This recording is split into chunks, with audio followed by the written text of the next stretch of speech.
Bukas nga gidawat ni Cebu Governor Pamela Baricuatro ang pagtudlo kaniya ni Presidente Bongbong Marcos Jr. isip chairperson sa Regional Development Council kun RDC.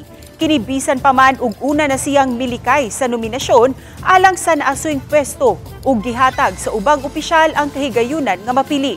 Posible matud pa nga nakita sa Pangulo ang gihimo sa gobernadora sa pagresponde sa 6.9 magnitude nga linog sa Northern Cebu moong siya ang gipili. Giklaro niya nga moserbisyo siya dili lang sa Cebu kundi sa rehiyon nga walay kolor politika subay sa responsibilidad nga gisangon kaniya. Gikatakda siyang manumpa atubangan sa presidente karong November 26. Governance that listens, na integrity o transparency. Mao gina itong dalhon sa RDC. And I'm committed to serve the people of Cebu and now the region.